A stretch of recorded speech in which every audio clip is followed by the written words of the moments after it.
Hello everyone, this is part 2 video of December 24 बेटा दिसंबर 24 वाला paper जिसमें हम BZ/CT का क्वेश्चन पेपर डिस्कस कर रहे थे। इसका हाफ पार्ट हम कर चुके थे, so let us continue. So next question है बेटा, what is extinction and explain the various causes of extinction. अब ये जो टॉपिक है ना, कुछ क्वेश्चन है जो बहुत ही जनरलाइज है, बट हाँ आपको एक बार उनको बुक में से या उनके थ्योरी अच्छे से रीड कर लेनी चाहिए, क्योंकि ये क्वेश्चन लिखने में बहुत सिंपल होते हैं, ईजी होते हैं। बट हाँ, इसके हमें बुलेट पॉइंट्स पता हो तो हम अपने आंसर को स्पेशली 10 मार्कर या 5 मार्कर में जब भी शॉर्ट नोट्स या लॉन्ग नोट्स आते हैं तो उस केस में हम फ्रेम कर सकते हैं। ठीक है, what is extinction? A species is said to be extinct when the last individual of that species disappear. Extinct का मतलब आप लोगों को पता होगा कि कुछ स्पीशीज़ एंडेंजर्ड होते हैं। एंडेंजर्ड मतलब कि the species who are at the verge of extinction, मतलब कि अगर अभी भी उनको नहीं बचाया गया तो उनके नंबर इतने कम रह गए हैं कि वो ख़त्म हो जाएंगे, वो बचेंगे ही नहीं। ठीक है, एक्सटिंक्ट मतलब कि अगर एंडेंजर्ड स्पीशीज़ को नहीं बचाया जाता, दे बिकम एक्सटिंक्ट। एक्सटिंक्ट मतलब कि वो ऑर्गेनिज्म या वो स्पीशीज़ जो अब ख़त्म हो चुके हैं। तो देयर वर फ्यू स्पीशीज़ जो एग्जिस्ट करते थे लेकिन अब नहीं करते, जिसका बहुत कॉमन एग्जाम्पल डायनासोर्स। ठीक है, तो स्पीशीज़ को हम एक्सटिंक्ट कब कंसिडर करेंगे? जब उसका कोई भी इंडिविजुअल अब प्रेजेंट नहीं है। A species is said to be extinct when the last individual of that species disappear. The extinction of the genus, अगर कोई पूरा जीनस ही नहीं बचा। ठीक है, आप लोगों ने क्लासिफिकेशन पढ़ी होगी तो वहाँ पे हम पढ़ते हैं ना, class, order, family, genus. Class होती है, फिर ऑर्डर होता है, फैमिली होती है, फिर जीनस होता है, फिर स्पीशीज़ होता है ना। तो group of species belongs to a genus. अगर मान लो कोई पूरा जीनस ही नहीं बचा, ठीक है, तो हम ये बोल देंगे कि वो पूरा जीनस एक्सटिंक्ट हो गया। The extinction of genus is followed by the death of last individual of that species of that genus and so on. तो उसी तरह एक्सटिंक्शन भी कैटेगराइज हो सकती है कि अगर मेजर लेवल पे हो तो वो जीनस या फैमिली लेवल पे भी हो सकती है। लेकिन यहाँ पे हम अगर स्पीशीज़ की बात करें, a species is extinct when no member of the species exist anywhere on the earth. A species is extinct in the wild if it exist only alive in captivity. In wild मतलब हमें आसपास या अपने local population में नहीं देखने के लिए मिलेगा, हाँ, लेकिन किसी कैप्टिविटी के अंदर कहीं पे जहाँ उसको डोमेस्टिकेट करके बहुत केयर और प्रोटेक्शन के साथ रखा गया होगा, वहाँ पे वो थोड़ा बहुत होगा। तो अगर अब हम यहाँ पे ये नहीं कह रहे कि स्पीशीज़ इज एक्सटिंक्ट, यहाँ पे बेटा ये टर्म बन गई है, when do we say that a species is extinct in wild. Wild में हम उसको कब एक्सटिंक्ट बोलेंगे? जब वो सिर्फ कैप्टिविटी में मिल रहा है, जब वो सिर्फ डोमेस्टिकेशन में मिल रहा है, लेकिन अदरवाइज वाइल्ड में ओपनली या नेचुरल हैबिटेट्स में वो एग्जिस्ट नहीं कर पा रहा है। A species is locally exist if it is no longer alive in its habitat but is still found in other area. Locally, local का मतलब होता है in a specific area. For example, हम कोई एक species consider कर सकते हैं जो इंडिया में extinct हो चुके हैं। जैसे कोई भी ऐसे बर्ड्स या एनिमल्स या फिशेस, कोई भी ऐसे ऑर्गेनिज्म जो इंडिया में नहीं है बट हाँ बाहर के कंट्री में हो सकता है, ठीक है, या किसी और कॉन्टिनेंट या सब कॉन्टिनेंट में प्रेजेंट होगा, तो उसको हम बोल देंगे लोकली एक्सटिंक्ट। ठीक है, नेक्स्ट है स्पीशीज़ इज इकोलॉजिकली एक्सटिंक्ट। किसी भी स्पीशीज़ को इकोलॉजिकली हम कब एक्सटिंक्ट कंसिडर करेंगे?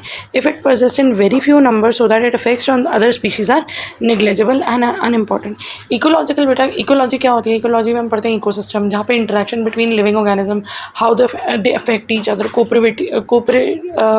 कोऑपरेशन के साथ, कंपटीशन के साथ, ये सारे इफेक्ट्स के साथ जब एक ऑर्गेनिज्म रह रहा होता है तो इकोसिस्टम बनता है। लेकिन अगर कोई ऑर्गेनिज्म इतना कम नंबर में बचा है कि उसका एनवायरनमेंट के अंदर रोल नेग्लेजिबल है, उसके किसी के साथ कंपटीशन नहीं है, वो किसी कोऑपरेशन में नहीं है, तो मतलब वहाँ पे जब उसका रोल बहुत मिनिमल बचता है तो हम उसको बोलते हैं इकोलॉजिकल एक्सटिंक्ट। लेकिन हाँ, extinct in wild, locally extinct, ecologically extinct, आप इन सबको इग्नोर कर सकते हो, बट हाँ पता होना चाहिए अगर स्पेसिफिकली टर्म पूछा जाए। लेकिन अगर हम बात सिर्फ एक्सटिंक्शन की करें तो एक्सटिंक्शन का मतलब है कि अगर कोई स्पीशीज़ पूरे तरीके से डिसअपेयर हो गया तो हम उस स्पीशीज़ को एक्सटिंक्ट कंसिडर करेंगे। अब explain the various causes of extinction.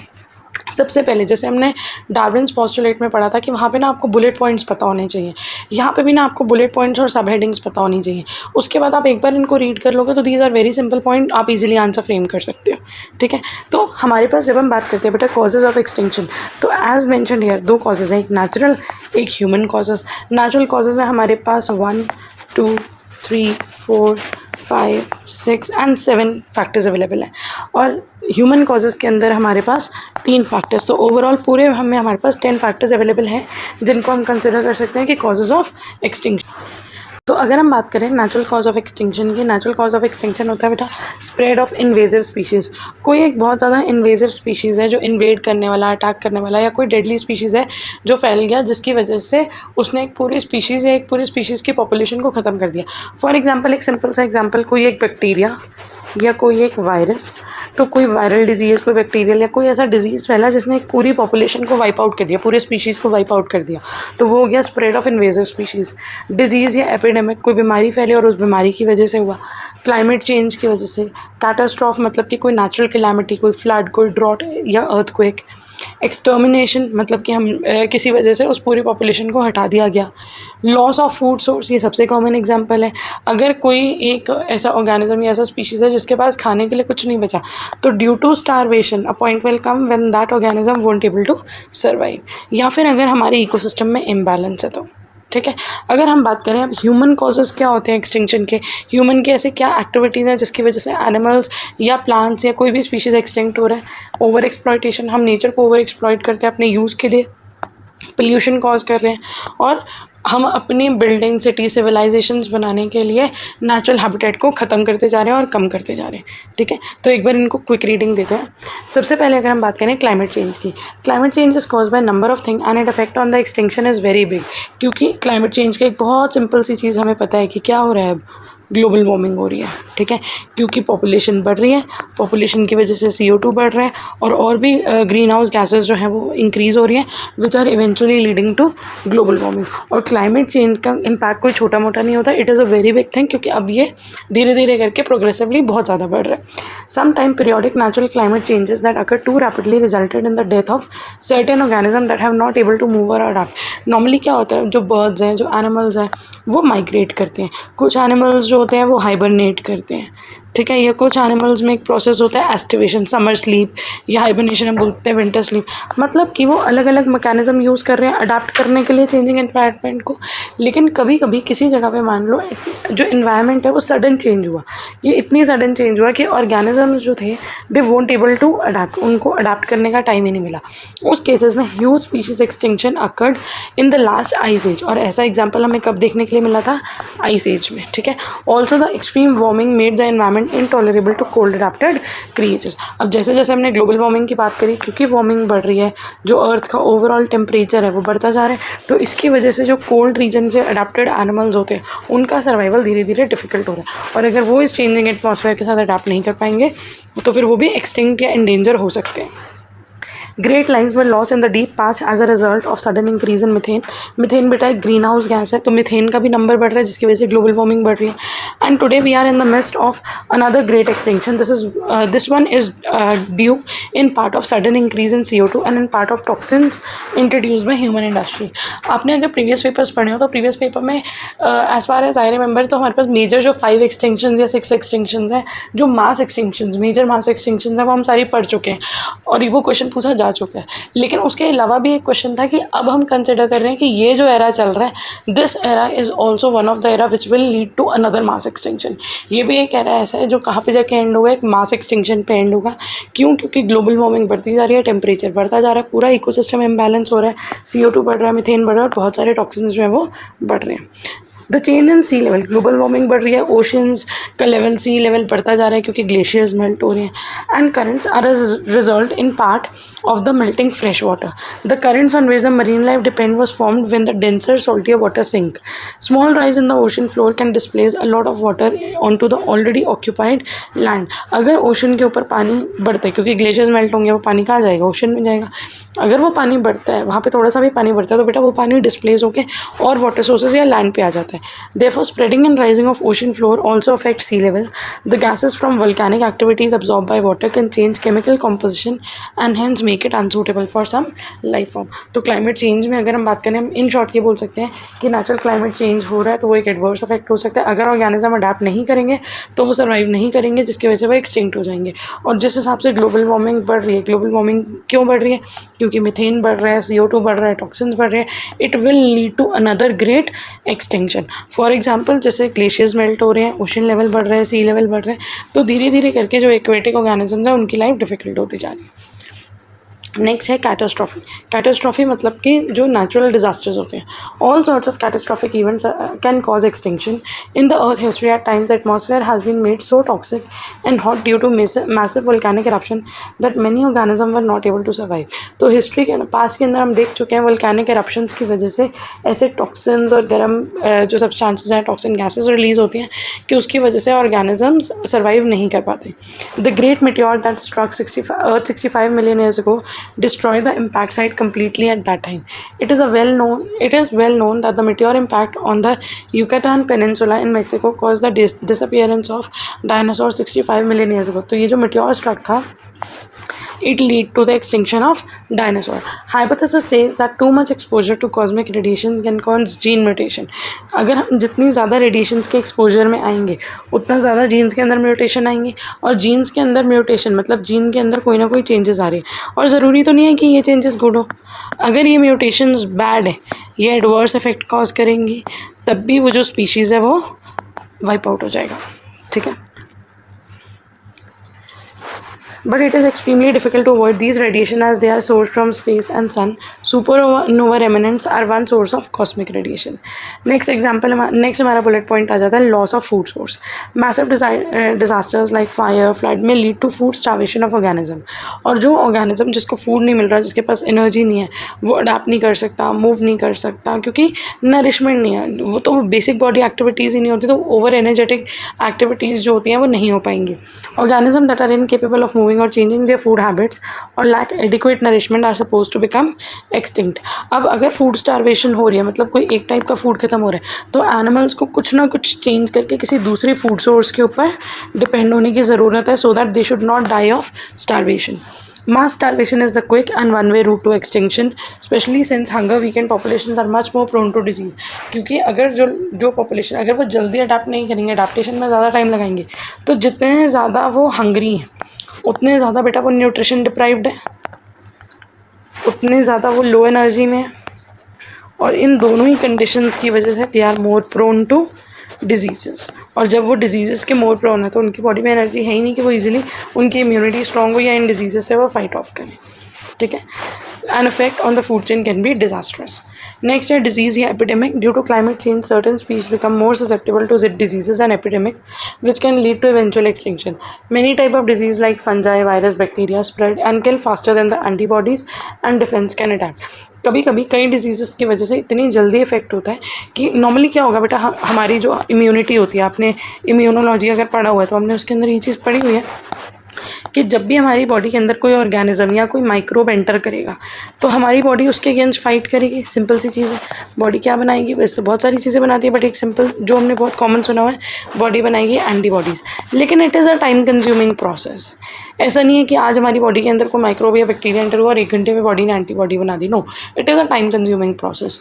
तो लेकिन अगर कोई माइक्रोब इतनी ज़्यादा टेंडेंसी, इतने ज़्यादा रेट से फैल रहा है कि ये एंटीबॉडी बनाने का टाइम भी हमें नहीं मिल रहा, बॉडी को डिफेंड करने का टाइम भी नहीं मिल रहा, तो obviously it may lead to extension अगर ये बहुत बड़े लेवल पे हुआ तो। ठीक है, for example a fungus is spreading rapidly in isolated population of Tasmanian wolf. एक फंगस था जो वॉल्व की एक स्पीशीज़ में, टास्मेनियन वॉल्व में फैल रहा था, and the future prospect of their survival is negligible. उसी तरह एक एम्फीबियन है, amphibian chytridiomycosis, a fungal infection that this is a not amphibian, this is a fungal disease, एक इन्फेक्शन है काइट्राइडियोमाइकोसिस, क्योंकि माइकोसिस वर्ड फंगस के लिए रेफर करता है। तो ये वो फंगस है जो एम्फीबियंस को अफेक्ट कर रहा था, उनकी स्किन को, जैसे फ्रॉग, टोड, सैलमेंडर्स की, and causes death within few weeks. And Tasmanian devil facial tumour disease, that is DFTD, currently are the 2 very infectious disease threatening to cause extinctions in Australia. तो यहाँ पे हमने कुछ examples देखे जिसमें हमने देखा कि कुछ ऐसे diseases which may lead to extinction of a species. Spread of invasive species. Invasive species spread foreign territory and utilize the resources of other species. Once competition increases as a result of survival of the fittest plan, usually the natural species will die off. मान लो एक कोई जगह है, यहाँ पे एक A population रह रही है, ठीक है। अब क्या हुआ, यहाँ पे इन्वेड कर दिया, अटैक कर दिया किसी दूसरी पॉपुलेशन में, ठीक है, और जो पहले से पॉपुलेशन रह रही थी ना, उसका फूड और उसके रिसोर्सेज यूज़ करने शुरू कर दिए। अब क्या होगा, कंपटीशन। और जनरली ऐसे कंपटीशन में, क्योंकि बेटा देखो अगर जो पॉपुलेशन बी है वो एक ही जगह पे अटैक करके इन्वेड कर पा रही है, वहाँ पे रह पा रही है, तो कहीं ना कहीं हम मान सकते हैं कि बी इज़ स्ट्रॉन्गर देन ए। तो जब कंपटीशन होगा तो हमें क्या नज़र आएगा कि ए जो है वो धीरे धीरे करके कम या ख़त्म होता जा रहा है और बी जो है वो सर्वाइव कर रहा है, और यहाँ पे नेचुरल सिलेक्शन ही काम कर रहा है, सर्वाइवल ऑफ द फिटेस्ट। क्योंकि आप ये भी सोच के चलो, अगर बी इतना स्ट्रॉन्ग, अगर बी ए से ज़्यादा स्ट्रॉन्ग नहीं होता तो वो इतनी नंबर में यहाँ पे आ ही नहीं सकता था, इन्वेड कर ही नहीं सकता था। उससे पहले ही जब कंपटीशन स्टार्ट होता तो ए उसको हटा देता। ठीक है, एक सिंपल सी चीज़ है ना बेटा, अगर यहाँ पे कोई एक पॉपुलेशन रह रही है, ठीक है, अगर उसी जगह पे कोई दूसरी पॉपुलेशन आना शुरू करेगी, कंपटीशन तो उसी टाइम पे स्टार्ट हो जाएगा। अगर ए स्ट्रॉन्ग है तो वो इस बी को हटा देगी, तो ये आउट नंबर नहीं हो पाएंगे। लेकिन अगर ये बी आउट नंबर हो पा रही है तो इसका मतलब ये मोर स्ट्रॉन्ग है और ये स्ट्रॉन्ग है, इसीलिए इस जगह पे आए। ठीक है, तो कंपटीशन में जनरली जो फर्स्ट पॉपुलेशन है वो उसके हटने के चांसेस हैं। Invasive species may be the prime cause of extinction in inland ecosystem. The prime cause for global extinction of local flora and fauna continues to be introduction of predators, parasite, pest by human beings. तो हम ये बोल रहे हैं कि flora और fauna को extinct करने के लिए कुछ प्लांट्स, कुछ टाइप के प्लांट्स या कुछ टाइप के एनिमल्स एक्सटिंक्ट हो गए हैं। क्यों? प्रेडेटर्स की वजह से, या तो वो ओवर हंटिंग पोचिंग करते हैं, या पैरासाइट की वजह से, या फिर पेस्ट, जो हम पेस्टिसाइड या मेडिसिन यूज़ करते हैं उसके इम्पैक्ट इतना होता है कि एक सर्टेन स्पीशीज़ ऑफ इंसेक्ट्स जो है वो हमने ख़त्म ही कर दी। For example, introduction of European red foxes had negative influence of many species and were responsible for the extinction of desert rat kangaroo. तो यूरोपियन रेड फॉक्सेस जो थी उनकी वजह से कौन से ऑर्गेनिज्म एक्सटिंक्ट हुए? Desert rat kangaroo and feral cats. That would have resulted in the extinction of several ground dwelling birds also. According to National Geographic, examples of some of the species that became extinct includes, जैसे कि 1979 में उन्होंने report करा कि Yunnan lake newt in part of China went extinct after the introduction of exotic frogs and fishes. उन्होंने देखा कि जब लेक के अंदर फ्रॉग्स और फिशेस का नंबर बढ़ाया गया तब उस टाइम पे वहाँ पे रहने वाले जो न्यूट्स थे वो एक्सटिंक्ट हो गए। ठीक है, and obviously it does not take place in a day or an year, it is a long process, it takes, extinction takes time। मतलब एवोल्यूशन, एक्सटिंक्शन, ये जो भी चीज़ें हम पढ़ तो बहुत रैपिड रहे हैं, लेकिन ये प्रोसेसेस इतने रैपिड नहीं होते। Next, extermination. In case of accidental transplant of a plant और animal of one ecosystem into another. मान लो हमने ट्रांसलोकेट कर दिया किसी एक प्लांट को उसके नेचुरल हैबिटेट से हटा के दूसरी जगह पे, या एनिमल को उसके नेचुरल इकोसिस्टम से हटा के किसी दूसरी जगह पे डिस्प्लेस कर दिया, यूजुअली बाय अनविटिंग ह्यूमन और animal host. It can reproduce widely resulting in extermination of native population. अब अगर हमने उसको कोई एक प्लांट है, मान लो एक ही जगह पे बहुत सारे ट्रीज, सेम ट्रीज थे, हमने किसी एक ट्री को किसी एक गार्डन में लगा दिया, दूसरे ट्री को दूसरे गार्डन में, तीसरे ट्री को तीसरे किसी गार्डन में। अब क्या होगा, यहाँ पे तो ये सेम स्पीशीज़ में पॉलिनेशन, फर्टिलाइजेशन, रिप्रोडक्शन हो रही थी, तो इनके जो नंबर्स थे वो इवेंचुअली इंक्रीज़ कर रहे थे। लेकिन अगर मैंने इसको किसी दूसरे हैबिटेट में लगाया तो यहाँ पे तो बेटा बहुत सारे तरीके के अलग अलग प्लांट्स होंगे ना। ठीक है, तो यहाँ पे जो पॉपुलेशन है, जो वेरिएशंस है वो हमें ज़्यादा दिखेंगे, और हो सकता है कि ये वाले जो जीन्स है वो धीरे धीरे करके हमें नज़र ही ना आए, ये पूरे तरीके से वाइप आउट हो जाए, एक्सटिंक्ट हो जाए। ठीक है, सब मैसिव, एक बार दोबारा देख लेते हैं। In case of accidental transplant of a plant और animal of one ecosystem into another, it can reproduce widely. वो वहाँ पे लोकली जो आसपास की पॉपुलेशन है उसके साथ रिप्रोडक्शन तो करेगा, सेम स्पीशीज़ के साथ रिप्रोडक्शन करेगा, लेकिन जो उसकी नेटिव पॉपुलेशन थी, जो उसकी मेन पॉपुलेशन पहले बढ़ रही थी, वो हमें धीरे धीरे कम होते हुए या ख़त्म होते हुए नजर आएगी। सब massive animals like mastodons of North America were possibly eliminated by stone age humans. Past 2 centuries have witnessed deliberate elimination eliminations as well as extermination of many species of mammals, birds, fishes, plants by hunting done by humans. Next है हमारा ecosystem imbalance. All organism live with in a system of interdependent relation with each other. Eliminating और extinction one की species with in the system is capable of bringing unfortunate elimination of others. अब जो सारे organism है वो एक दूसरे के साथ इंटरलिंक्ड है या इंटरडिपेंडेंट है, तो अगर कोई भी एक स्पीशीज़ की पूरी पॉपुलेशन वाइप आउट हो रही है तो हम ये तो कह ही नहीं सकते ना कि किसी दूसरे स्पीशीज़ पे या दूसरी पॉपुलेशन पे इफेक्ट नहीं होगा। ऑब्वियसली होगा, क्योंकि जब हम एक्सटिंक्शन की बात कर रहे हैं हम ये नहीं कह रहे कि एक ऑर्गेनिज्म, दो ऑर्गेनिज्म, एक एनिमल या एक प्लांट या 10 प्लांट 10 एनिमल, हम पूरी पॉपुलेशन की बात कर रहे हैं कि वो पूरा स्पीशीज़ ही ख़त्म हो गया।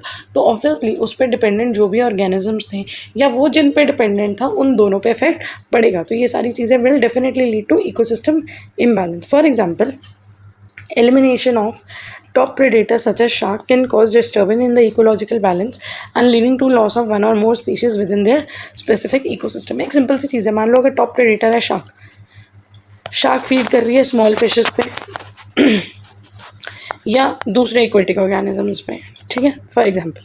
अब क्या हुआ, अब शार्क तो है नहीं, शार्क एक्सटिंक्ट हो गई, ठीक है। अब शार्क एक्सटिंक्ट होने की वजह से इनकी जो पॉपुलेशन है वो तो कंट्रोल नहीं हो रही, ये तो बढ़ते जा रहे हैं, आउट नंबर हो रहे हैं।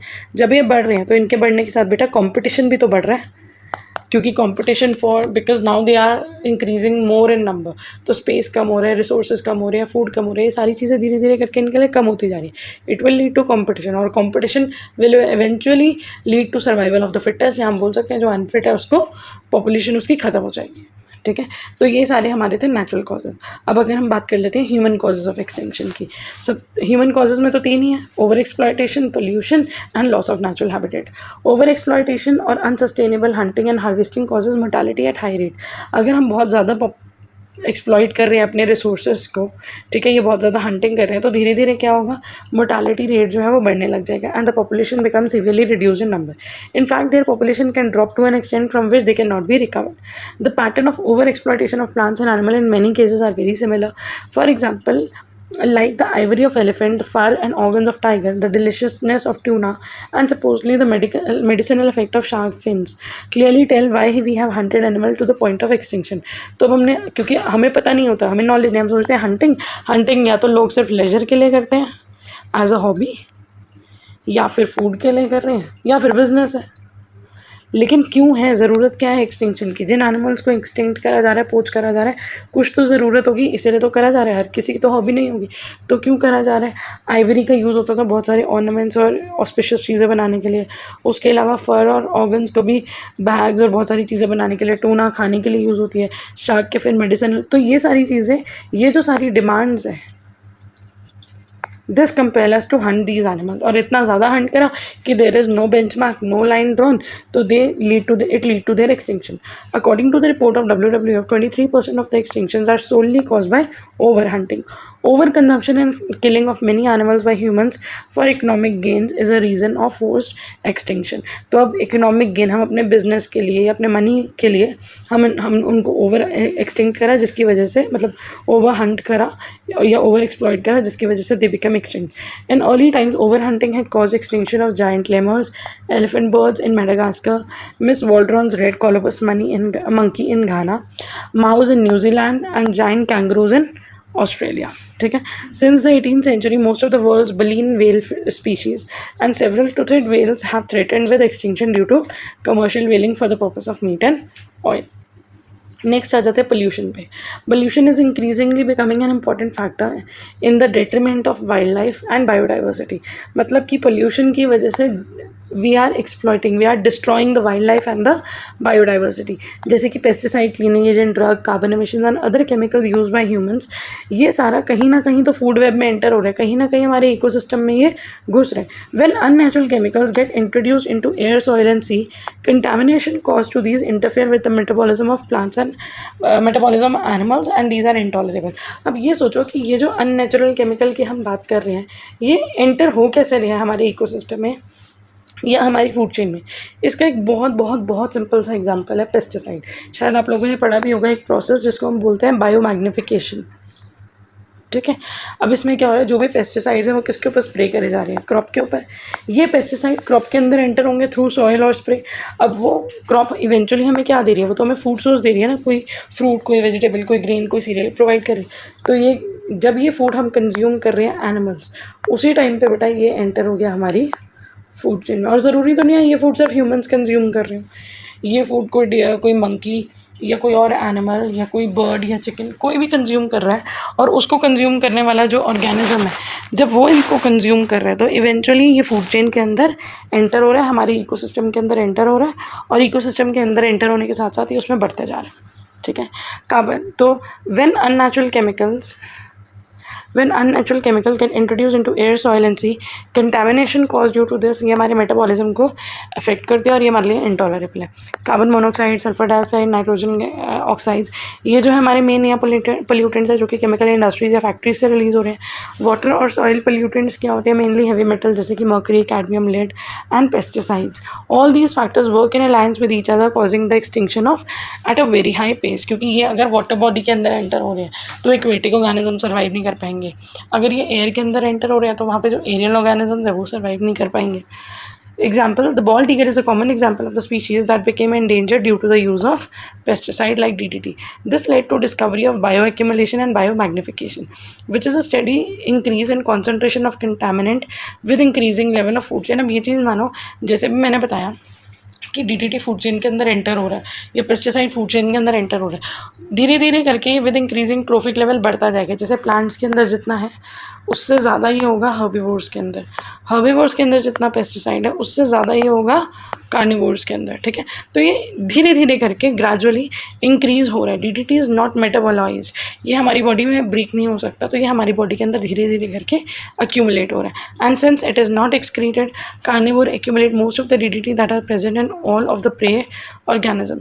तो कार्निवर के अंदर, कार्निवोर ने जब किसी हर्बीवोर को खाया, इसके अंदर जितना भी DDT था over the period of its life time, इसने जो भी कंज्यूम करा था वो सारा एक ही बार में कार्निवोर ने एक ही मील में ले लिया। या अगर कार्निवोर ने प्लांट को खाया तो प्लांट को उगने में भी तो प्लांट के बाद 2 या 3 बार DDT स्प्रे हुआ होगा, 6 मंथ्स कम से कम लग जाते हैं क्रॉप को ग्रो होने में। तो उस प्लांट के अंदर भी जितना DDT था वो हमने या इसने कंज्यूम कर लिया, तो इसीलिए इंक्रीजिंग ट्रॉफिक लेवल के साथ ये बढ़ता है, ठीक है।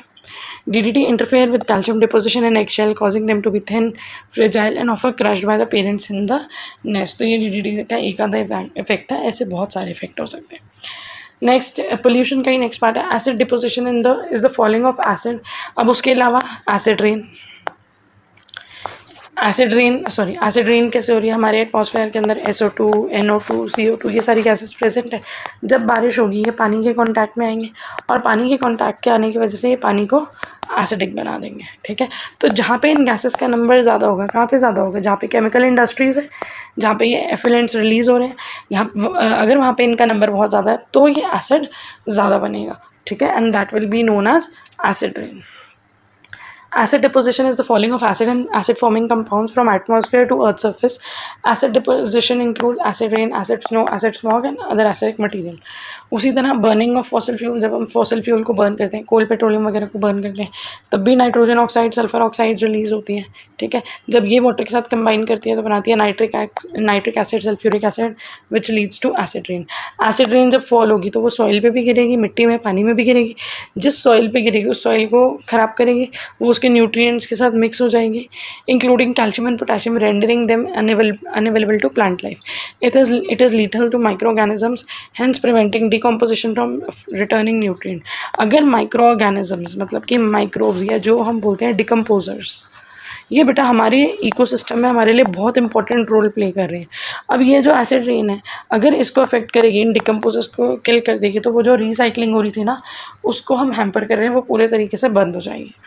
Acid deposition also reduces agricultural yield, corrode करती है मार्बल, मेटल और स्टोन वर्क को, तो जो हमारी बिल्डिंग्स वगैरह हैं उनको या मॉन्यूमेंट्स को ख़राब कर सकती है। Thus the forest in these areas are dying and acidification of lake directly kill algae, invertebrate, amphibia, fishes etc. and which are ultimately leading to their extinction.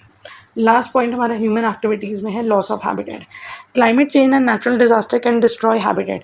Climate change होगा, नेचुरल डिजास्टर, क्लाइमेट चेंज हुआ, animals migrate करेंगे तो वो अपना एक fix habitat के अंदर तो नहीं रह सकते क्योंकि वहाँ का जो क्लाइमेट है वो उनके लिए टॉलरेबल नहीं है, ठीक है। नेचुरल डिजास्टर्स अगर होंगे, फॉरेस्ट फायर, फ्लड, ड्रॉट वगैरह, तब भी एनिमल्स माइग्रेट करेंगे। But the biggest cause of extinction today is human population. The land use practices like deforestation, urban and suburban development, agricultural cultivation and water management projects put tremendous pressure on organisms and or destroy the natural habitat.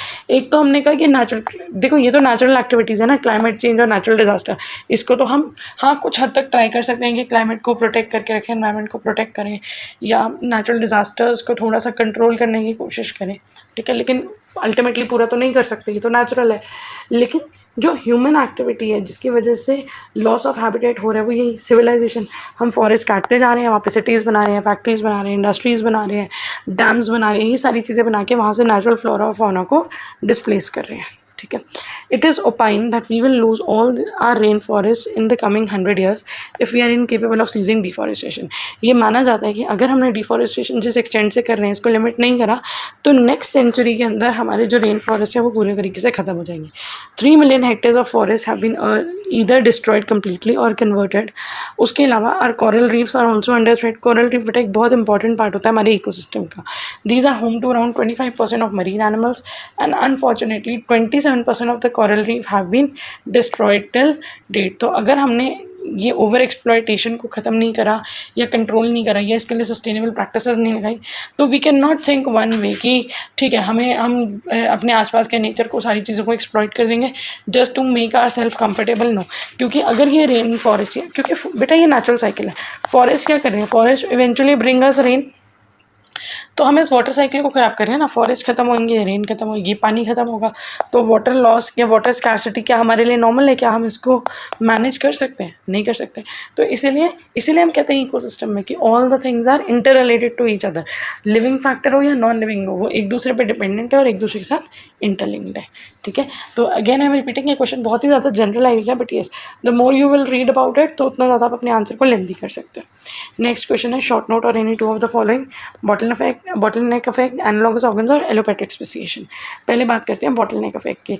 Bottleneck effect से पहले आपको एक थोड़ी सी information होनी चाहिए genetic drift की. Genetic drift बेटा क्या होता है, मान लो एक जगह पे बहुत सारे कोई एक ही ऑर्गेनिज्म रह रहे हैं. ठीक है, अब क्या हुआ, यहाँ पे कोई मान लो फॉरेस्ट फायर हो गई या कोई भी एक अर्थक्वेक हो गया, कुछ भी ऐसा हुआ जिसकी वजह से बहुत सारी पॉपुलेशन जो थी यहाँ की वो ख़त्म हो गई और इनमें थोड़ी सी पॉपुलेशन ये दूसरे ऑर्गेनिज्म की थी. तो बाद में हमने क्या देखा कि ये वाले ऑर्गेनिज्म तो कंपैरेटिवली बचे हुए हैं. ठीक है, लेकिन जो पहले वाली पॉपुलेशन थी वो एकदम ख़त्म. तो इसलिए हमने इसको जेनेटिक ड्रिफ्ट बोला. ड्रिफ्ट मतलब एकदम चेंज. जो जीन फ्रीक्वेंसी पहले ज़्यादा थी, ठीक है, ब्लू वाली, जो जीन फ्रीक्वेंसी पहले ज़्यादा थी अब वो जीन फ्रीक्वेंसी कम है, और जोन सी जीन फ्रीक्वेंसी पहले कम थी अब वो जीन फ्रीक्वेंसी ज़्यादा है. जब ऐसे चेंज इन जीन फ्रीक्वेंसी में, ऐसा कभी कभी नेचुरली भी होता है. मान लो एटमॉस्फेयर चेंज हो रहा है, जो नए स्पीशीज़ आ रहे हैं वो तो चेंजिंग एटमॉस्फेयर के साथ अडेप्ट हो पा रहे हैं, लेकिन जो पुराने वाले हैं, जो एग्जिस्टिंग वाले हैं, वो अडेप्ट नहीं हो पा रहे. उसको तो हम नेचुरल सिलेक्शन बोलेंगे. That is survival of the fittest. जो जितना अडेप्ट करेगा उतना ज़्यादा फिट होगा और ज़्यादा सर्वाइव कर लेगा. ठीक है, लेकिन अगर ऐसा जो जीन फ्रीक्वेंसी में हमें चेंज देखने के लिए मिलता है किसी भी अननेचुरल कंडीशन की वजह से, ठीक है, या हम कह सकते हैं कोई भी एक्सीडेंट की वजह से, कोई भी कैलामिटी की वजह से, उसको हम बोलते हैं बेटा जेनेटिक ड्रिफ्ट. अब जेनेटिक ड्रिफ्ट के अंदर दो इफेक्ट होते हैं, फाउंडर्स इफेक्ट और बॉटलनेक इफेक्ट. यहाँ पे हमें पढ़ना है सिर्फ bottleneck effect. A population bottleneck or genetic bottleneck is a sharp reduction in the size of population due to large scale of environmental events like earthquake, flood, fire, disease or droughts, या anthropogenic activities and large scale insecticide use which can reduce the variation of gene pool. तो मतलब कि किसी भी population का size में reduce हो जाना किसी न किसी बहुत बड़े scale के environmental event की वजह से. अब क्या होगा उसके बाद, मान लो ऐसा कुछ भी flood हुआ, forest fire हुआ, earthquake हुआ, कुछ भी हुआ, उसके बाद a smaller population with corresponding smaller genetic diversity remain to pass on gene to future generation. अब वहाँ पे क्या है, सिर्फ बहुत कम population रह गई है. अब यही reproduce करेगी तभी यहाँ पे नंबर इंक्रीज होगा. अब नंबर इंक्रीज होकर मान लो बहुत सारे स्पीशीज़ आ गए, तो अब जो ये बहुत सारे स्पीशीज़ आए निकल के तो बेटा ये इन्हीं से आए, तो मतलब कि बहुत लिमिटेड जीन पूल था जो आगे ट्रांसफ़र हो रहा है. ठीक है, so thereafter a small population with corresponding smaller species diversity. अब डाइवर्सिटी कम है ना, वेरिएशंस कम है. क्यों? क्योंकि बहुत लिमिटेड ऑर्गेनिज्म में ही इन ब्रीडिंग हुई या रिप्रोडक्शन हुई जिसकी वजह से फ्यूचर जनरेशन बनी. Genetic diversity remains lower. अब तो जो डाइवर्सिटी है वो कम है. Increasing only with gene flow with another population occurs और very slowly increasing with time as random mutation occur. तो यहाँ पे जो जीन पूल है वो कब चेंज होगा, जो वेरिएशंस है वो कब आएंगी, बहुत धीरे धीरे आएंगी टाइम के साथ, क्योंकि वैसे भी रिप्रोडक्शन में वेरिएशंस तो आती हैं और over the period of time थोड़ी बहुत म्यूटेशंस भी होती है. As a consequence of such population size reduction and loss of genetic variation the robustness of the population is reduce. कोई भी पॉपुलेशन जिसके अंदर वेरिएशंस कम होंगी, ठीक है, वो पॉपुलेशन बहुत ज़्यादा स्ट्रॉन्ग नहीं है. वो पॉपुलेशन एक वीक पॉपुलेशन है क्योंकि उसकी जो अडेप्टिंग कैपेसिटी होगी ना बेटा वो कम हो जाएगी. ठीक है। तो वेरिएशन जब हमारे अंदर आती है वो हमारे चेंजिंग एनवायरनमेंट के साथ अडाप्ट करने की पावर देती है। तो अगर कहीं पे वेरिएशंस कम है तो वेरिएशन कम होने से उस पॉपुलेशन की जो स्ट्रेंथ है वो कम हो, जो स्टेबिलिटी है वो कम हो जाएगी, and its ability to adapt and survive the selecting environmental changes is also reduced. Alternatively, if survivors of bottleneck are the individual with the greatest genetic fitness, अब हम मान के चलते हैं, अगर मान लो ये जो ऑर्गेनिज्म थे, मान लो कोई बहुत ज़्यादा टेम्परेचर इंक्रीज हो गया, ठीक है, उसमें से ही सिर्फ कुछ 2-3 बचे। अब ये माइग्रेट तो नहीं हुए ना, तो यहाँ पे हम फॉरेस्ट फायर, फ्लड, ड्रॉट ऐसी कोई बात नहीं कर रहे, हम कह रहे हैं एकदम से टेम्परेचर बढ़ गया और ये कुछ ऑर्गेनिज्म बचे। अब ये जो कुछ ऑर्गेनिज्म बचे मतलब कि बहुत ज़्यादा हीट टॉलरेंट थे, इनके पास पावर थी, तभी तो ये बचे। जो नहीं बचे मतलब वो अडेप्ट नहीं कर पाए, वो उस हीट को टॉलरेट नहीं कर पाए। तो हम कह रहे हैं कि अगर इनकेस मान लो कि बॉटलनेक इफेक्ट के बाद जो ऑर्गेनिज्म बचते हैं वो इसलिए बचे क्योंकि वो बहुत ज़्यादा फिट थे, because of the greatest fitness. तो इसका मतलब जो ये जो बचे ये फिट है। अब ये जब रिप्रोड्यूस करेंगे और डिकेड्स में हमें ये पॉपुलेशन बढ़ती हुई नज़र आएगी, तो हमें ये पता है इन्हीं का जीन पूल आगे ट्रांसफ़र हुआ है, और अगर इन्हीं का जीन पूल ट्रांसफ़र हुआ है तो मतलब सबको फिटेस्ट जीन्स मिले, सबको ही वो जीन्स मिले हैं जो बहुत ज़्यादा फिट है, जो अनइवन कंडीशन में भी सर्वाइवल में हेल्प करते हैं। The frequency of the fitter genes within the gene pool is increases while the pool itself is reduced. Gene pool कम हो गया, जीन फ्रिक्वेंसी कम हो रही है, जो टाइप ऑफ जीन्स थे वो भी कम हो रहे हैं, लेकिन अब जो जीन प्रेजेंट है एटलीस्ट हम ये कह सकते हैं कि वो ज़्यादा फिट वाले ही हैं। The genetic drift caused by population bottleneck can change the proportion distribution of allele by chance and even lead to fixation or loss of allele. तो हम कह सकते हैं कि bottleneck इफेक्ट की वजह से जो डिस्ट्रीब्यूशन ऑफ allele है, जो proportion है वो चेंज हुआ है, वो कम हुआ है, लेकिन या तो कोई allele पूरे तरीके से वाइप आउट हो गया या फिर वो फिक्स हो गया कि जो फिट है वो आगे आगे आगे ट्रांसफर होता जा रहा है। Due to the smaller population size after bottleneck effect, the chances of inbreeding and genetic homogeneity increases, leading to potential for inbreeding depression to occur. Inbreeding होता है जब with in the same species, जब small number में breeding होती है ना तो उसको इनब्रीडिंग बोलते हैं, ठीक है। अब इनब्रीडिंग ना it is a not good example for our ecosystem, क्योंकि हमें इकोसिस्टम में क्या चाहिए, हमें अपने आसपास एवोल्यूशन चाहिए, वेरिएशन चाहिए, चेंजेस चाहिए। तो दो ऑर्गेनिजम्स अगर थोड़े डिफरेंट होंगे तो उनके रिप्रोड्यूस करने से जो वेरिएशन होंगी वो ज़्यादा होंगी, लेकिन अगर दो ऑर्गेनिज्म एक ही जगह पे रहते हैं, मिलते जुलते हैं, इनके रिप्रोड्यूस करने से जो वेरिएशन होंगी वो कम होंगी, ठीक है। तो इन ब्रीडिंग प्रेशर यहाँ पे प्रोड्यूस होगा, which is a negative thing.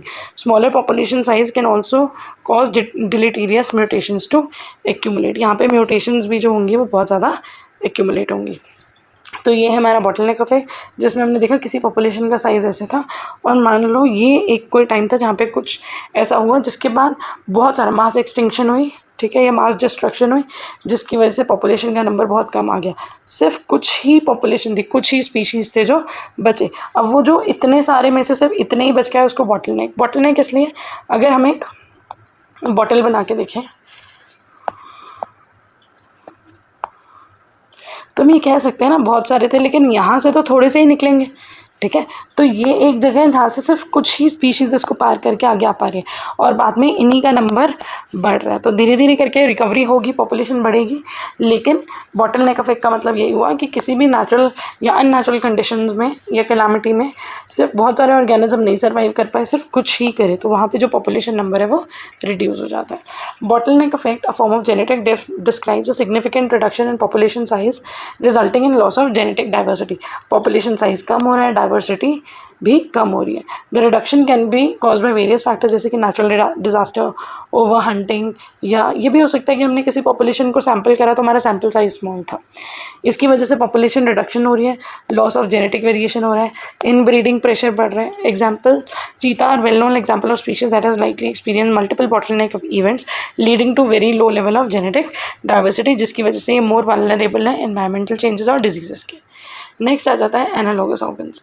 Analogous organs के साथ हमें एक बार आप ज़रूर पढ़ना होमोलोगस ऑर्गन्स, क्योंकि काफ़ी बार ये डिफरेंस के लिए भी आ जाता है। एनालॉगस ऑर्गन्स बेटा वो होते हैं जो मॉर्फोलॉजिकली डिफरेंट स्ट्रक्चर्स हैं, जो मतलब एक दूसरे से जो इनका इंटरनल स्ट्रक्चर है वो डिफरेंट है, लेकिन they are performing the same function which develop in various unrelated organism serving same function. तो बेसिकली डिफरेंट स्ट्रक्चर है, सिमिलर फंक्शन है, ऐसे ऑर्गन्स को हम क्या बोलेंगे, एनालॉगस ऑर्गन। हाउएवर दे, और होमोलोगस की अगर हम बात करें, होमोलोगस ऑर्गन में बेटा क्या होता है, सेम स्ट्रक्चर होता है लेकिन वो डिफरेंट फंक्शन परफॉर्म कर रहे होते हैं। अब क्योंकि उनका सेम स्ट्रक्चर है ना, तो हम मान के चलते हैं that they belong to common ancestor. और अगर कॉमन एंसेस्टर है तो मतलब कि हम ये मान के चलते हैं कि उनमें एवोल्यूशन की वजह से डाइवर्जेंट एवोल्यूशन हुआ, जिसकी वजह से वो स्ट्रक्चर सेम था लेकिन अलग अलग फंक्शन अगर परफॉर्म कर रहे हैं तो वो अलग अलग तरीके से अडाप्ट हुए हैं। यहाँ पे क्या, और उसमें एवोल्यूशनरी रिलेशनशिप हमें नज़र आता है कि वो कॉमन एंसेस्टर से बिलोंग करते हैं, वो एक ही फैमिली या जीनस से बिलोंग करते हैं। लेकिन एनालॉगस ऑर्गन में क्या है, इनका स्ट्रक्चर अलग अलग है लेकिन सेम फंक्शन परफॉर्म कर रहे हैं। Now that is just by chance, that is just by adaptation. इनका कोई एवोल्यूशनरी रिलेशनशिप नहीं है। There are certain similarities in the structure which are based on adaptation to perform the same function. ऐसे organs को बोलेंगे analogous organs. और ये convergent evolution का पार्ट है। कन्वर्जन मतलब मान लो ABC, ठीक है, ये 3 डिफरेंट टाइप ऑफ ऑर्गन है लेकिन ये एक ही तरीके का same function, same type of function perform कर रहे हैं। ये अलग अलग हैं, ये डिफरेंट टाइप, ये बिलोंग भी डिफरेंट स्पीशीज से करते हैं लेकिन सेम फंक्शन परफॉर्म कर रहे हैं। क्यों? क्योंकि they are adapting to the same environment. तो इसको हम बोल देंगे convergent evolution. A classical example of analogous organ is the set of wings developed independently by insects, some extinct reptile as well as birds and bats. तो अगर हम इनके wings देखें, इंसेक्ट का, बर्ड का, बैट का, बेटा इनके जो विंग्स है उनका स्ट्रक्चर एक दूसरे से क्या सेम होता है? नहीं, एंटायरली डिफरेंट होता है। अब बहुत कॉमन फिनोमिनल जो बहुत विजुअल है, इंसेक्ट और बर्ड के विंग्स तो मिलते ही नहीं है, मतलब they are not at all similar to each other, ठीक है, but they are performing the same function. They are helping the organisms in fly करने में हेल्प कर रहे हैं। तो कहीं ना कहीं इनका स्ट्रक्चर अलग है, सेम फंक्शन परफॉर्म कर रहे हैं क्योंकि ये फ्लाइट के लिए अडाप्ट हुए हैं। The insect is a membrane, insect wing is a membrane supported by chitinous wave. Entire wing is life like structure operated by muscle attached to its base. अगर रेप्टाइल, जो एक्सटिंक्ट रेप्टाइल्स हैं, जो flying reptiles हैं, अगर हम उनकी बात करते हैं, उनके विंग्स जो होते थे वो फोल्ड ऑफ स्किन से बनते थे, ठीक है, जो कि उनके 4 डिजिट ऑफ 4 लिम्ब से सपोर्टेड होते थे। बर्ड्स के विंग्स की बात करें, the planing surface of the wing is composed of feathers. The feathers are supported by internal skeletal of bones of the 4 limb. Bat के विंग की बात करें तो बैट का विंग जो होता है वो मॉडिफाइड फॉर्म होती है स्किन की। Wing and bat is supported by elongated and outspread phalanges. जैसे हमारी फिंगर की जो बोन्स होती है ना, ऐसे ही बैट की जो फिंगर की बोन है दैट इज फैलेंजेस से सपोर्टेड होते हैं। बीच में ये एक मॉडिफाइड स्किन होती है, ठीक है। तो ये सारे एक दूसरे से स्ट्रक्चर में इतने डिफरेंट हैं लेकिन they all help in flight. तो ये सारे क्या है? Analogous organs. सिमिलरली जैसे हमने एनिमल्स में देखा, ऐसे प्लांट्स में भी एनालॉगस ऑर्गन्स हो सकते हैं। In plants we have the example of tendrils. Tendrils of pea and vine have different origin.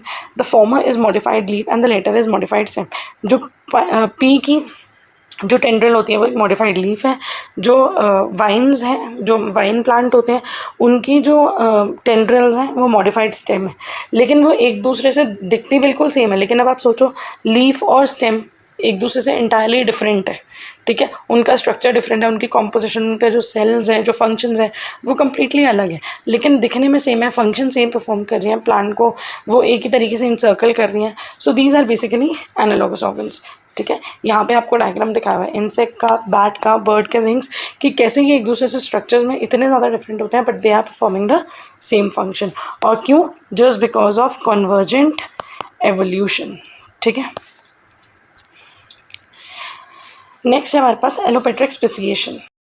So last हमारा शॉर्ट नोट है एलोपेट्रिक स्पेसिएशन। एलोपेट्रिक स्पेसिएशन की बात करें, सबसे पहले बेटा आपको पता होना चाहिए स्पेसिएशन वर्ड का क्या मतलब है।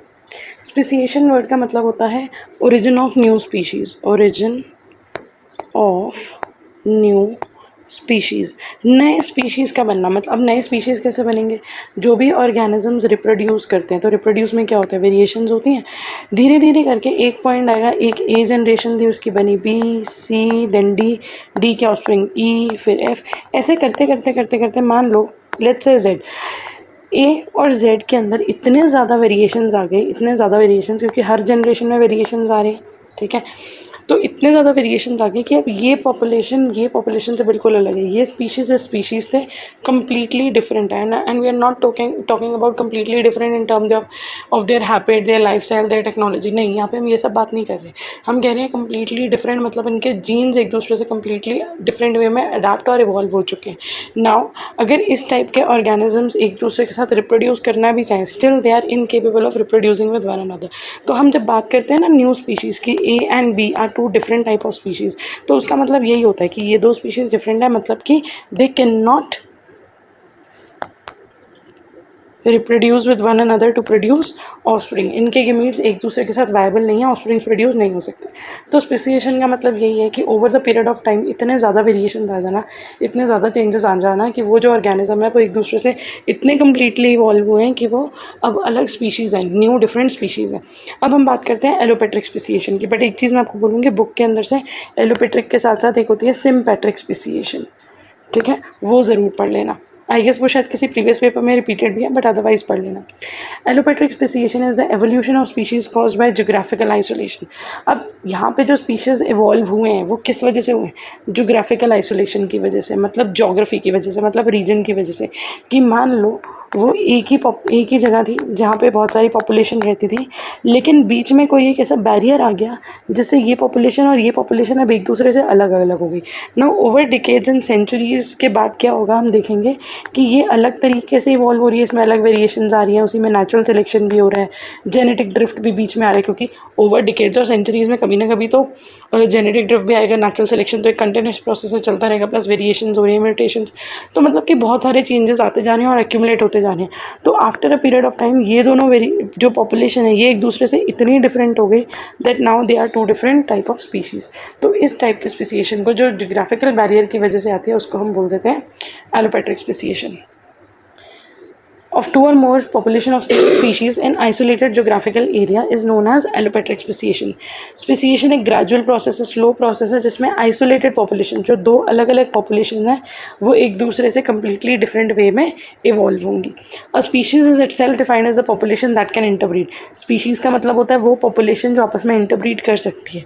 So during the speciation, members of a population form two or more distinct population that can no longer breed with each other. जब हम कह रहे हैं speciation हो गई, तो मतलब अब दो या उससे ज़्यादा ऐसी पॉपुलेशंस बन गई हैं जो एक दूसरे के साथ अब ब्रीड नहीं कर सकती। There are two types of allopatric speciation, vicariance and peripatric. Vicariance is the splitting of one continuous population into two और more large groups that are geographically isolated from each other. जैसे कि Madagascar के अंदर इतना बड़ा reason था कि local populations बन गई, एक दूसरे से इतनी डिस्ट्रीब्यूट हो गई कि अब इधर वाली और इधर वाली पॉपुलेशन एक दूसरे से इतनी दूर है, वो एक दूसरे के कॉन्टैक्ट में ही नहीं है कि over a long period of time they evolve differently. दूसरा होता है peripatric speciation, is a mode of speciation in which a new species is formed from an isolated peripheral population. Periphery का मतलब होता है बाउंड्री, ठीक है। तो अगर ये कोई रीजन है, ठीक है, यहाँ पे बहुत सारी पॉपुलेशंस रहती है, बेसिकली क्या होगा, जो बाउंड्री पे है ना बेटा, यहाँ पे बहुत सारी पॉपुलेशंस है, ठीक है, जो बाउंड्री की पॉपुलेशंस है, अगर आप ये मान के चलो कि ये कोई लैंड है, तो ये तो इस लैंड के भी अंदर आ रही है और बाहर वाला जो लैंड है या जो भी एनवायरनमेंट है उसके भी कांटेक्ट में आ रही है, तो इसमें तो वेरिएशन ज़्यादा हो रही है ना। तो जो बाउंड्री पे हैं, जो पेरिफेरल रीजन में, उनमें जब एवोल्यूशन होएगा और वो स्पीशीज़ एकदम से डिफरेंट हो रहे हैं। अब क्यों ये डिफरेंट हुए? क्योंकि ये बाउंड्री पे प्रेजेंट थे। अगर ये बाउंड्री पे प्रेजेंट थे तो ये दोनों तरीके के natural drift, genetic drift, mutations experience कर रहे हैं और जिसकी वजह से ये अलग तरीके से इवॉल्व हो रहे हैं, ठीक है। एक सेकेंड। So peripatric speciation एक वो mode of speciation है in which new species is formed from isolated peripheral population. Example: colonization of Drosophila species in different Hawaiian archipelago island chain from the genus Cyanea and species from the genus Drosophila. Basically Drosophila के जो species थे, जब वो अपनी बाकी population से अलग हुए तो उनके अंदर भी हमें speciation देखने को मिला। Speciation arises peripatrically as they spatiotemporally colonize new island along the chain, क्योंकि वो एक नए आइलैंड के पास कॉलोनाइज होने लग गए थे जिसकी वजह से वो पेरीफेरी पे रह गए थे, ठीक है। अब how does allopatric speciation occur? Sometimes sudden natural geographical changes like earthquake, flood या शफल और hit by extra terrestrial comets bring sudden geographical barrier. कभी कभी कोई अर्थक्वेक आया, कोई फ्लड आया जिसकी वजह से एकदम जोग्राफिकल बैरियर आ गया। फॉर एग्जाम्पल अर्थक्वेक आया जिसकी वजह से दो लैंड सेपरेट हो गए बहुत वाइडली। फ्लड आया तो इतना पानी आ गया कि मान लो ये एक विलेज था जहाँ पे एक नदी सूखी हुई थी, लेकिन अब फ्लड आया तो इस नदी के अंदर, इस रिवर के अंदर पानी आ गया। अब ये और ये जो पॉपुलेशंस थी वो एक दूसरे से अलग हो गई, सेपरेट हो गई थ्रू जोग्राफिकल आइसोलेशन। या फिर ह्यूमन एक्टिविटीज़ की वजह से कि हमने डैम, कैनाल, एग्रीकल्चर ऐसा कुछ भी बना दिया तो एक टाइप ऑफ एनिमल और दूसरे टाइप ऑफ एनिमल एक दूसरे से अलग हो गए। This in the following years in long term और परमानेंट आइसोलेशन ब्रिंग चेंज। अब ये जो स्पेसिएशन हमें देखने के लिए मिलेगी ना, ये लॉन्ग टर्म, बहुत लंबे टाइम के बाद देखने के लिए मिलेगी, या फिर जब इनका परमानेंट आइसोलेशन हमेशा के लिए, अगर वो रिवर, वो डैम या जो भी जोग्राफिकल बैरियर आए वो परमानेंट है, 1 साल 2 साल में वो बैरियर हट गया, तो हमें ऐसा कोई स्पेसिएशन देखने के लिए नहीं मिलेगा। ठीक है, brings change in the species so that they cannot interbreed, and sometimes some members migrate to different location, never came back and evolved separately. Another way is genetic mutation occur in different population over a period of time in different location, which build up different populations over the time. या फिर दो population है, देखो geographical barrier तो आया ही है, अब यहाँ पे याद रखना इनके अंदर वेरिएशन हो रही है, यहाँ पे नेचुरल सिलेक्शन हो रहा है विच आई एम अगेन रिपीटिंग, यहाँ पे जेनेटिक ड्रिफ्ट हो रहा है, मतलब दोनों तरीके में जेनेटिक ड्रिफ्ट हो रहा है। उसके अलावा यहाँ पे म्यूटेशंस भी हो रही हैं, ठीक है, अडेप्टेशंस भी हो रही है। अडेप्टेशन तो एक पार्ट नेचुरल सिलेक्शन का ही है। जब ये सारी चीज़ें हो रही हैं इस पॉपुलेशन में अलग, क्योंकि अलग पॉपुलेशन अलग एरिया से बिलोंग करते हैं, इसमें अलग क्योंकि ये अलग एरिया से बिलोंग करते हैं, तो over the period of time हम क्या देखेंगे, ये सारे फैक्टर की वजह से उन दोनों पॉपुलेशन के जीन में इतने चेंजेस आ गए कि अब वो एक दूसरे के साथ ब्रीडिंग कैपेबिलिटी नहीं रखते, now they can not breed with each other, तो now they have evolved into 2 different species. ठीक है, the population become so different that the members of different population can no longer breed with each other anymore, and if they were to be in the same habitat in the same time, if this is the case allopatric speciation has occurred. अगर वो किसी time पे एक साथ आ भी गए, मान लो 2 insect हैं, रिवर से अलग अलग हुए थे, क्रोन बहुत सालों बाद एक दूसरे से डिफरेंट हो गए, अलग अलग इवॉल्व हो गए, क्रो ने एक इंसेक्ट को फीड करने के लिए यहाँ से क्रो पिक करा, और जब वो उड़ के जा रहा था गलती से वो इंसेक्ट दूसरी पॉपुलेशन में गिर गया। अब वो दोनों जो इंसेक्ट है कि ये और एक ये एक दूसरे से इतने डिफरेंट है कि ये एक दूसरे के साथ ब्रीडिंग कैपेबिलिटी नहीं रखते। ठीक है, अगेन ये एक एग्जांपल दिया हुआ है, ये स्पीशीज़ थे, बीच में एक रिवर आ गई, जोग्राफिकल बैरियर आ गया, और जोग्राफिकल बैरियर की वजह से ये दोनों population over a long period of time एक दूसरे से कम्प्लीटली डिफरेंट हो गए, and this is allopatric speciation. ठीक है, दीज आर फ्यू एग्जाम्पल जो आप कर सकते हो। Major example of allopatric speciation occurred in Galapagos finches that Charles Darwin study. There about 15 different species of finches on Galapagos island. Galapagos island पे 15 अलग अलग तरह की उन्होंने फिंचेस, गैलापागोस फिंचेस थी, and each species look different and have specialised beak for eating different type of food. All of these finches came from a common ancestor. ये एक ही ancestor से, क्योंकि फिंचेस थी स्टार्टिंग एक ही थी, लेकिन अब एक दूसरे से कम्प्लीटली डिफरेंट नज़र आती थी, विजिबल डिफरेंस हमें पता चलता था। Once population were established on the island, they become isolated from each other and different mutation arose। तो उसके बाद जब ये एक बहुत बड़े आइलैंड पे आई तो अलग अलग पॉपुलेशंस बन गई। अब जो पास पास की पॉपुलेशन है उनमें हम फिर भी मान लेते हैं कि चलो इन ब्रीडिंग टेंडेंसी होगी, माइग्रेट हो गई, एक फिंच इधर से उधर चले गए, लेकिन जो पॉपुलेशंस बहुत दूर दूर हो जाती है उनके अंदर जो माइग्रेशन या इन ब्रीडिंग टेंडेंसी होती है वो बहुत कम होती है, तो वो दो पॉपुलेशन एक दूसरे से कम्प्लीटली डिफरेंट वे में इवॉल्व होने लग जाती है। ठीक है, तो बहुत सारी म्यूटेशंस हुई। These mutation cause the bird to be more successful in respective environment, more and more prevalent, and many more different species formed over the time. और इन्हीं फिंचेस के इवॉल्व हो के वेरिएशन हो के बहुत सारे स्पीशीज़ बने। When many new species emerge from common ancestor, तो इस प्रोसेस को हम बोलते हैं एडाप्टिव रेडिएशन। उसको हम क्या बोलेंगे, adaptive radiation, and it is a part of divergent evolution. कि वो फिंच थी तो एक ही टाइप की, लेकिन अलग अलग एटमॉस्फेयर के साथ अडाप्ट करने में वो अलग अलग स्पीशीज़ बन गए, तो डाइवर्ज हो गई। तो डाइवर्जेंट एवोल्यूशन का भी एक एग्जांपल कंसिडर हो सकता है। दूसरा example, when the Grand Canyon are formed, it created a natural barrier between the squirrels living in the area. जब ग्रैंड कैनियन बनी, बहुत सारा एक ग्रैंड कैनियन फॉरेस्ट बनी, एक बैंड ऑफ ट्रीज बना, तो स्क्विरल्स के बीच में एक जोग्राफिकल आइसोलेशन डेवलप हो गई।